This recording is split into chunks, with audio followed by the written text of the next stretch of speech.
Hello. I thought I'd bring you out here on this beautiful afternoon.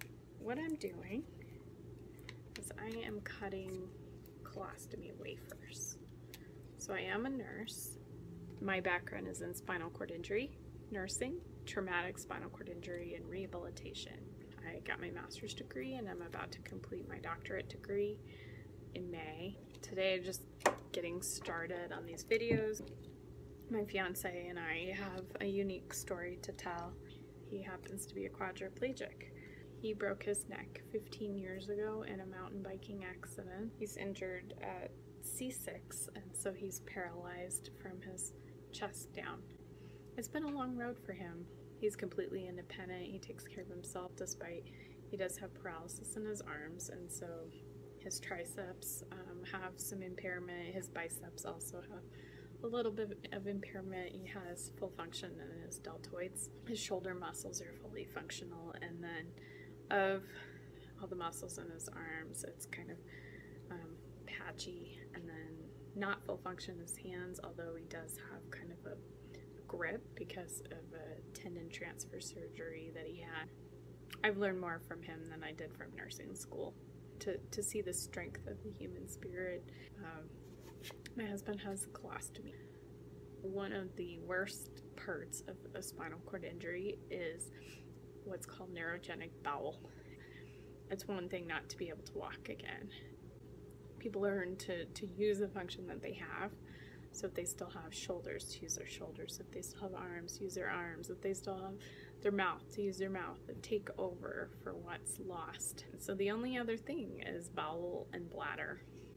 So what happens after a spinal cord injury, because there's an interruption in the connection down that cord from the brain to the rest of the body. You could say it's like a Christmas tree where one of the bulbs goes out and then the entire circuit goes out. All those nerves are good below the level of injury, but right at that injury is where it causes problems. When the brain's trying to send a message to the rest of the body, it gets stopped at that level of injury. And same with sensation. The skin, when it's touched, will send a message up to the brain to perceive that touch. So it's hot or cold, or those kinds of feelings are all done through the spinal cord. So then touch, that sensation, will send a message, everything's working until that level of injury again. Then it just stops.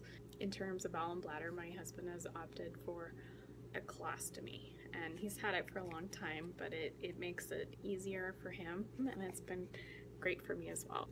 As a wife of someone with an injury who could cross into that caregiver role, which I think I would have a really hard time letting someone else take care of my husband.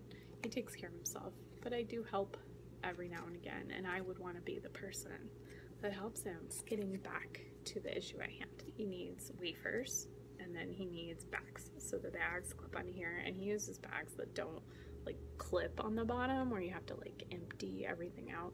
We just throw them away when we're done, and we're really fortunate to be able to do that. You would know if you're a colostomy user or if you're a nurse and you've dealt with colostomies.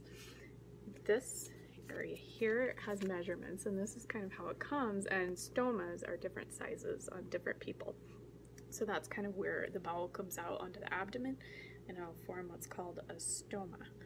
And that's kind of the intestines, and then where everything comes down, it'll come out there, and then it empties in the bag, and then you're able to just throw it away and be done with it and put on a new bag, and then you're good. So this wafer does need to be changed. I think my husband changes his like every 3 days or something like that. They'll get messed up, but they need to be cut around his stoma. And so what we do, I'll cut, I'm almost done here, a stack of like 20. So I've cut all of these for him ahead of time, and he has this ingenious invention here, which is, I'm going to show you, it's a colostomy press. And so I'm on my last one here. I take the colostomy, and it's already kind of formed. It's already in the spot that we need it. And hopefully you'll be able to see what I'm doing here, but it's a press that he's invented, and I just clip it down, and it doesn't punch it all the way through. I found. So what I have to do it 4 different times, and I guess we could work on this and make it more efficient so that we don't have to press 4 times, that we could, you know, just be one clean cut. But I like to come out here and cut wafers for him, and so I cut 4 times and I cut a giant stack. And this is kind of just one of the ways that we're able to, you know, live more free, because these are all done now for the next 3 months or so. And it's fall now, it's September. So you see how that kind of cut a hole all the way through there. So now I'm just gonna take out this middle piece, and voila, it's all ready for him. So then all he has to do is peel the sticker off the back and put it on. It'll melt right to his body. It's my first video, and hopefully we'll make many more on the different kinds of things that we do to make life easier.